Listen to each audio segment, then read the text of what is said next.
Hi everyone and welcome to this new video. I am Brother Peregrinus and today I invite you to dive into the apocalyptic world of Mad God. If you're a fan of the grimdark aesthetic and dystopian or post-apocalyptic universes, you'll undoubtedly love this movie. Although it may require several viewings to fully grasp its message, it addresses recurring themes in our favorite war games.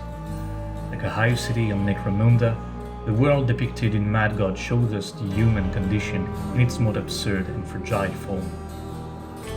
Here, humans are nothing more than tools at the service of larger machines, fueling a delusional and out-of-control industry that only a voracious elite can profit from. In this movie, we follow the journey of a character known only as the Assassin. Quickly understand, thanks to the biblical quote at the beginning, that this missionary is sent to erase all traces of God's creation, the one that has escaped his control and now unleashes all its purest madness without restraint. The character's style is very evocative of his surrounding. Although he doesn't carry weapons, he nevertheless wears the necessary equipment to confront this hostile world, like a gas mask, a helmet, latex gloves and heavy clothing. To try and recreate him in my own way, I assembled a base from several kits and bits left over from my pile of shame.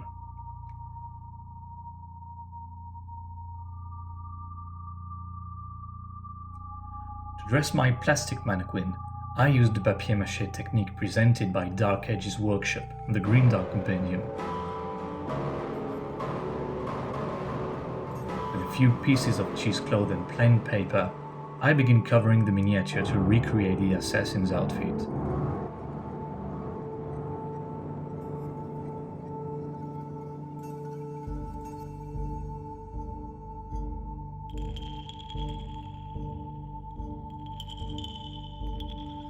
Thanks to liquid green stuff, I can begin building the texture of the jacket layer by layer, making several brush strokes across the jacket.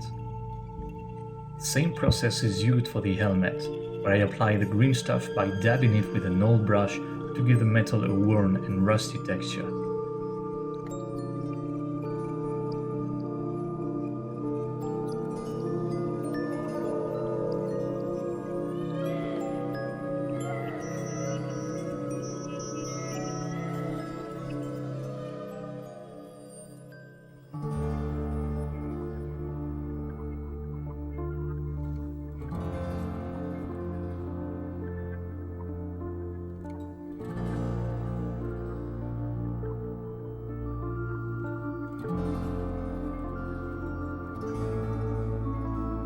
After a base coat of black and a zenithal of bone white, I begin by adding pre-shading to the card before painting the metal parts with Black Legion contrast.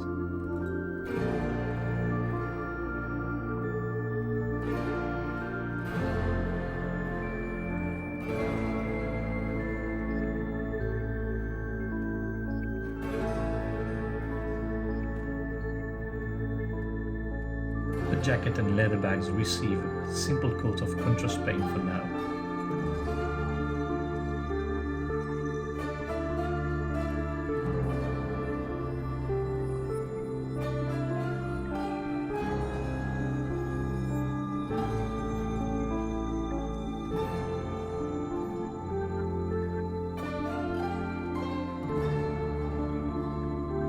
When painting, think about applying a material and a story, rather than simply coloring a drawing without going over the line.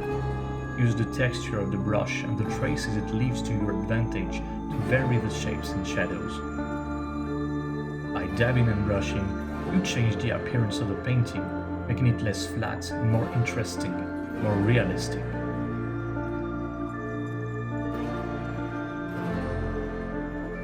Similarly, apply your highlights without restricting yourself to the edges or prominent parts of a piece. An object like this suitcase may have been through a lot and still bear many marks.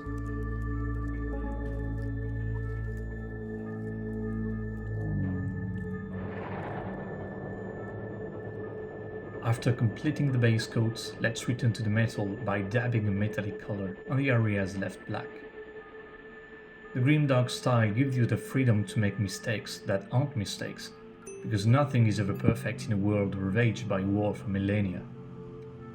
Painting classically, respecting the vision proposed by the box, is also an excellent way to paint if that's what you enjoy.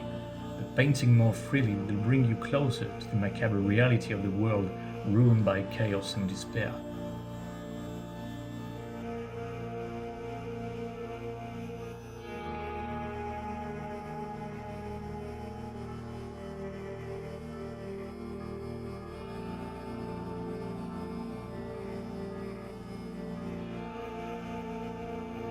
It is now time to add some nuances with glazes to color and age, inserting the character in his gear. For this I will simply use some contrast paint diluted with water 1:1.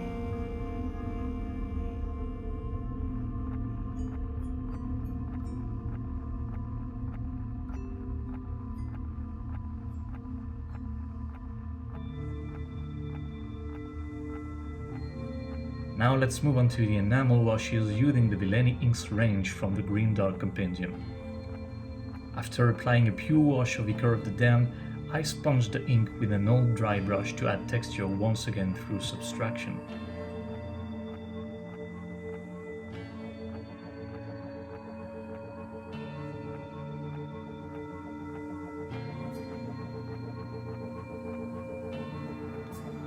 Rather than a uniform and homogeneous wash, some inks are applied sparingly before receiving a coat of goon's grime to bring everything together in a coherent whole.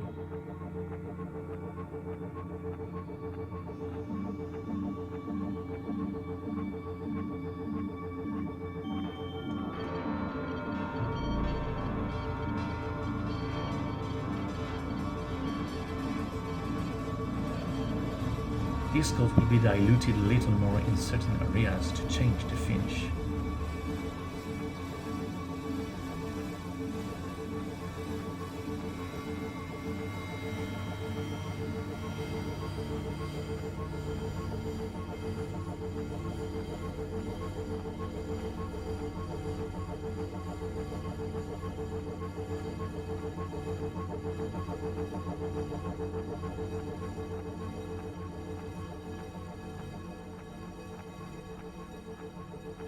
Next, we move on to the removal pass to manipulate our enamel and achieve a dusty matte finish when it dries.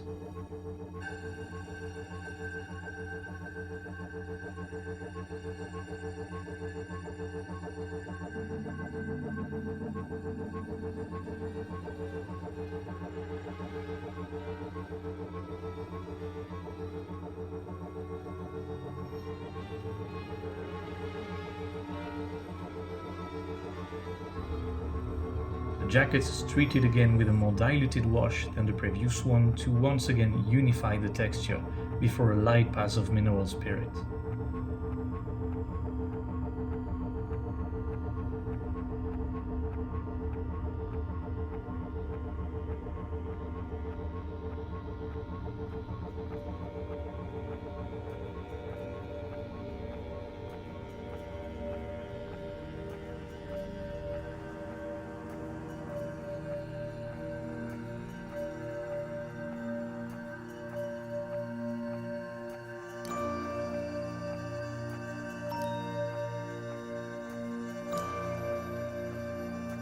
A simple coat of dystopian brown will suffice for the little visible skin on the face, as well as a few touches on the lighter leather straps.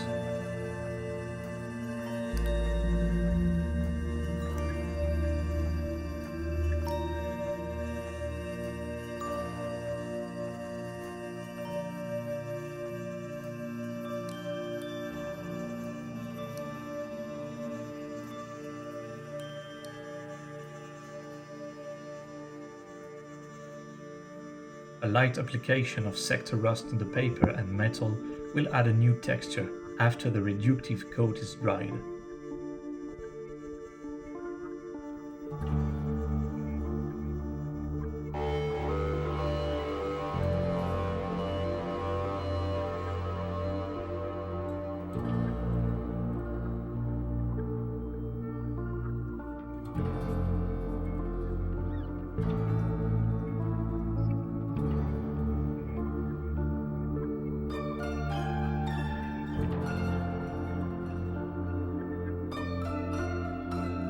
few splashes of eggy grime allows the character's surroundings to be incorporated into their outfit, linking them to the scene and the world they behave in.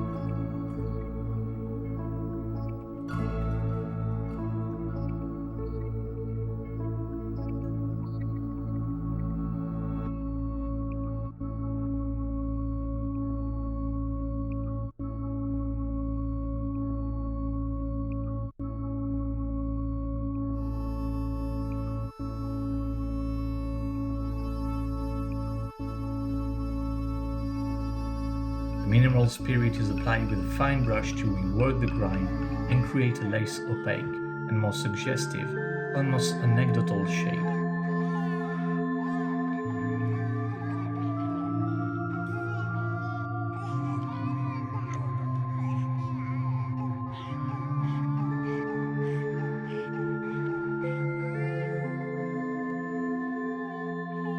An initial application of a matte varnish on certain materials will contrast with a glossy varnish on the latex and provide lightening effects.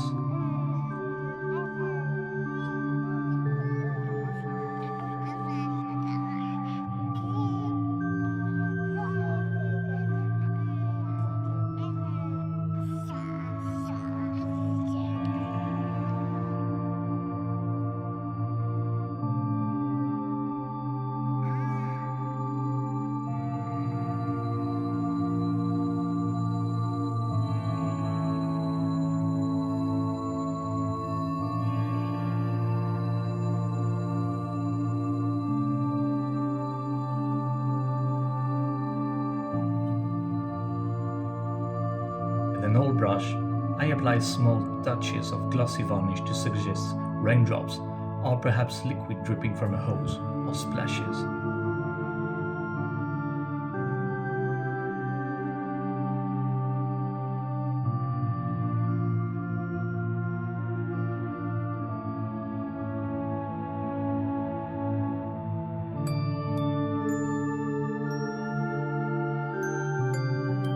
Here is the final result.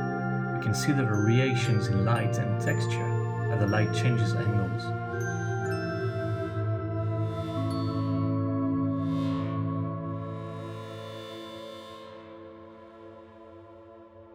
I hope you enjoyed this video and will watch Mad God at least twice. I will see you soon. Goodbye.